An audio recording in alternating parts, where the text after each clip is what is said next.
وخت دی حصول د غنیمت کې سړی ځان حاضر کی نو مقصود هغه دعا ده هغه غنیمت نو هغه خو ورته حاصله کیږي.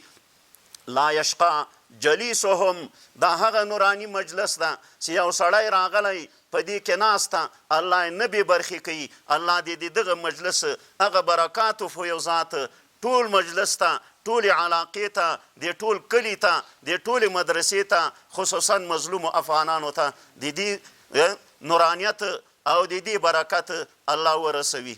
الله دې مریضانو ته صحت ورکي ظاهري باطني روحاني جسماني صحت و شفا دی الله مریضانو ته نصیب کی. څوک سه مریضان دي چیرته سه مریضان دي د چا سه مریضان وي لکه څنګه شیخ صاحب ویلې د موږ بل شیخ صاحب عبید الله صاحب چې د بخاري 2 سپارې ورته پاتې وي ترمذي دا ټول کتابونه د مرض د وجه نه تر پاتې سو او دای سه د 3 میاشتې مریض ده.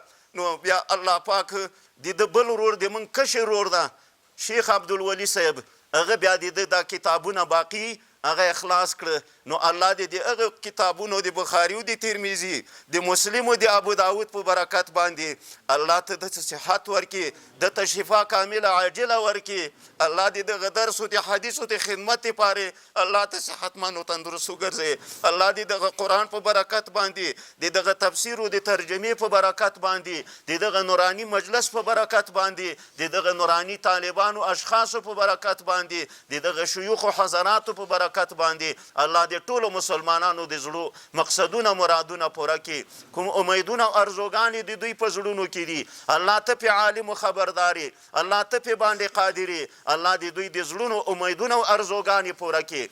الله دوی ته علوم لدونی نصیب کړي علوم فضلي ورته نصیب کړي علوم ظاهري او باطني ورته نصیب کړي. الله په خپل علوم باندې عمل ورته نصیب کړي. الله په کورونو ته خیر او برکت پکړي. والدینو باندې رحم وکړي. د چا والدین مړ وي الله جنت الفردوس ورته ورکړي. د چا والدین ژوندي دي الله دې عمر ورکړي الله دې صحت ورکړي الله دې توفیق د نیکو اعمالو د عبادت ورته نصیب وګرځوي.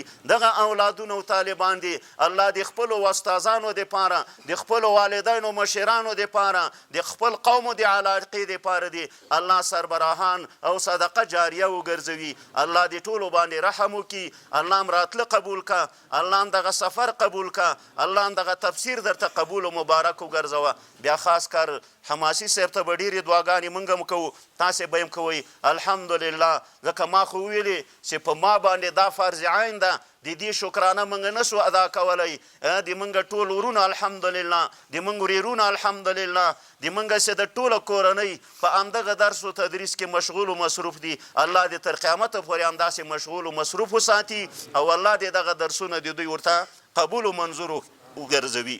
الله دې د حماسي صاحب ظاهري او باطني حفاظت وکوي. الله دې د ظالمانو نه ټول مسلمانان د مدرسې علما بیا دغه ناظم صاحب د حماسي صاحب دا کوم کشران رونه دي د مدرسې ډېر اخلاص او ډېر خدمت یې کړی.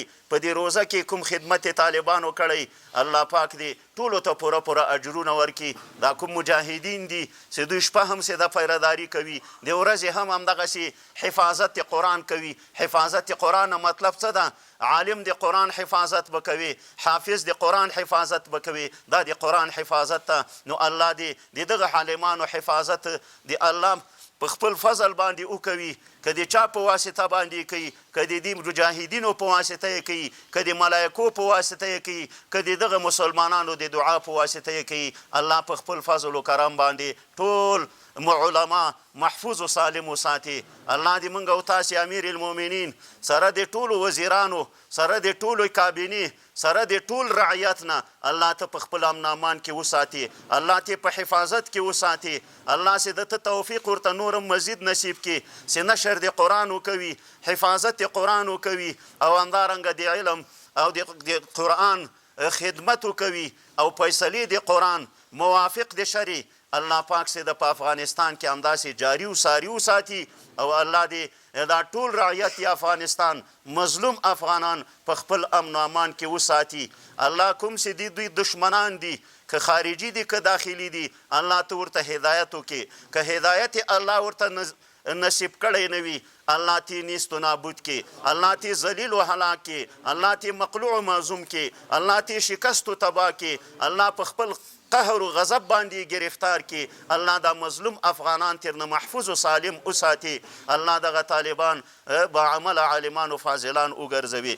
نو الله دې دا ټولو سره ښه وکړي. الله هم خوشحال وساته. د تاسې چې کوم مناسب خدمت په منګه باندې لازم و هغه موږ نه ده کړی. د رسول الله آخرینی وصیت دا و صحابه ته چې پس له وفات ما نه به طالبان راځي، دین به زده کوي، حدیث به زده کوي، علم به زده کوي، نو تاسې به د دې ډېر قدر و عزت کوئ. نو ډېر قدر و عزت به یې کوئ. نو هغه د رسول الله وصیت موږ نه ده داسې عملي کړی، خو چونکې انسان په وس باندې نیولی، تاسې دعا وکوئ چې الله دې دغسې اسباب برابر کړي چې دا جومات هم تیار سي، دا د مدرسې دا کوټې باقي مانده چې کومې نیم کله پاتې دي، کوم ضروریات هم الله پوره کړي. نو انشاءالله کرا به بیا همدغسې د تاسې هم عزت کیږي.